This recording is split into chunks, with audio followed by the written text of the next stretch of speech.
Hi friends, welcome to our channel. ఈరోజు వచ్చేసి సింపుల్గా టేస్టీగా కొబ్బరితో హల్వా ఎలా ప్రిపేర్ చేయాలో చూపించబోతున్నానండి.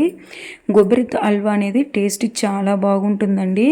నోట్లో వేసుకుంటేనే వెన్నలా కరిగిపోతుంది, అంత టేస్టీగా ఉంటుంది. ఇప్పుడు ముందుగా అయితే ఒక టెంకాయ అయితే తీసుకుని ఈ టెంకాయలో సగం ముక్కలు అయితే సరిపోతుందండి. ఈ టెంకాయని పైన ఉండే ఓడంతా కూడా తీసేసి ఈ టెంకాయకి పైన ఉండే తొక్కు అంతా కూడా తీసేసేయండి. ఇదే విధంగా అన్ని ముక్కలకు కూడా పైన ఉండే తొక్కు అంతా కూడా తీసేసి ఈ టెంకాయలని బాగా నీట్గా వాష్ అయితే చేసుకొని బాగా చిన్న చిన్న ముక్కలుగా అయితే కట్ చేసి తీసుకోండి. అప్పుడే మిక్సీ పట్టేటప్పుడు బాగా మెత్తగా మెదుగుతుందండి. ఈ విధంగా కట్ చేసుకున్న టెంకాయ ముక్కల్ని మిక్సీ జార్లోకి తీసుకొని ఒక గ్లాస్ ఫుల్గా వాటర్ అయితే వేసుకొని బాగా మెత్తటి పేస్ట్ అయితే చేసుకుని ఒక పొడి గ్లాత్ అయితే వేసుకుని ఈ టెంకాయ పాలు మొత్తం కూడా తీసుకోండి.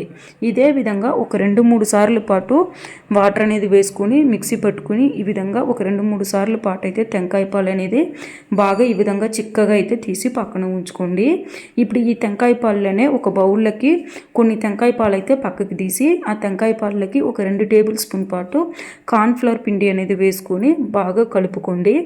ఉండలు అనేది లేకుండా ఈ టెంకాయ పాలని ఈ విధంగా బాగా కలుపుకొని ఈ కార్న్ఫ్లవర్ పిండిని కూడా పక్కన ఉంచండి.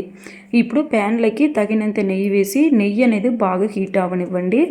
ఈ నెయ్యి అనేది బాగా హీట్ అయిన తర్వాత కొన్ని జీడిపప్పు వేసి బాగా లైట్ గోల్డెన్ బ్రౌనిష్ కలర్ వచ్చేంత వరకు కూడా బాగా ఫ్రై అయితే చేయండి. ఇవన్నీ కూడా లో ఫ్లేమ్లో పెట్టుకొని చేయాలండి. అప్పుడే హల్వా అనేది ఫ్లేవర్ అనేది మారకుండా టేస్ట్ అనేది చాలా బాగుంటుంది. ఇప్పుడు ఎండు ద్రాక్ష కూడా కొన్ని వేసుకొని ఈ ఎండు ద్రాక్ష జీడిపప్పు రెండు కూడా మాడిపోకుండా లైట్ గోల్డెన్ బ్రౌనిష్ కలర్ వచ్చేంత వరకు కూడా బాగా ఫ్రై అయిన తర్వాత ఈ ఎండు ద్రాక్ష జీడిపప్పు మొత్తం కూడా ఒక ప్లేట్లోకి అయితే తీసుకొని పక్కన ఉంచండి.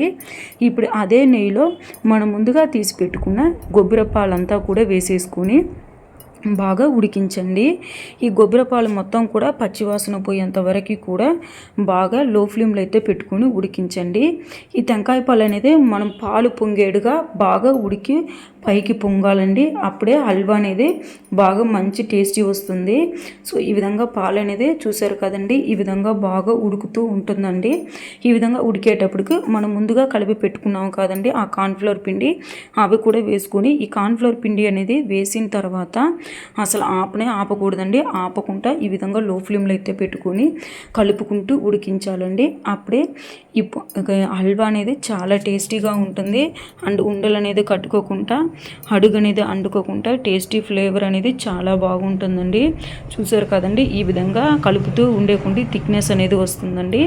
ఇప్పుడు అప్పుడప్పుడు ఒక 1 టేబుల్ స్పూన్ నెయ్యి అనేది వేసుకుంటూ ఈ విధంగా కలుపుకుంటూ ఉడికించాలండి. లో ఫ్లేమ్లో పెట్టుకొని ఈ విధంగా కలుపుకుంటూ ఉడికించండి. ఇప్పుడు ఒక 1/2 టేబుల్ స్పూన్ పాటు ఇలాచీ పౌడర్ కూడా వేసుకొని ఒక 2 మినిట్స్ పాటు బాగా ఉడికించండి. ఈ విధంగా ఉడికేటప్పుడు మనం ముందుగా ఫ్రై చేసి పెట్టుకుని ఆ జీడిపప్పు ఎండు ద్రాక్షను కూడా వేసుకొని బాగా ఉడికించండి. ఈ విధంగా అప్పుడప్పుడు కలుపుకుంటూ ఉడికించండి. హల్వా అనేది ఈ విధంగా కలిపేకుండి బాగా చిక్కటి కండెన్స్కి వచ్చేస్తుందండి. సో ఈ విధంగా లో ఫ్లేమ్లో అయితే పెట్టుకొని హల్వా అనేది ప్యాన్కి అదుక్కోకుండా గింటికి వచ్చేంత వరకు కూడా చూసారు కదండి. ఈ విధంగా బాయిల్ అయిన తర్వాత వేడిగా సర్వ్ చేసుకోండి. టేస్ట్ చాలా బాగుంటుంది. నా వీడియో నచ్చితే తప్పకుండా లైక్ చేయండి, షేర్ చేయండి, సబ్స్క్రైబ్ చేయడం మాత్రం మర్చిపోవద్దండి. తప్పకుండా సబ్స్క్రైబ్ కూడా చేసేయండి. Bye bye.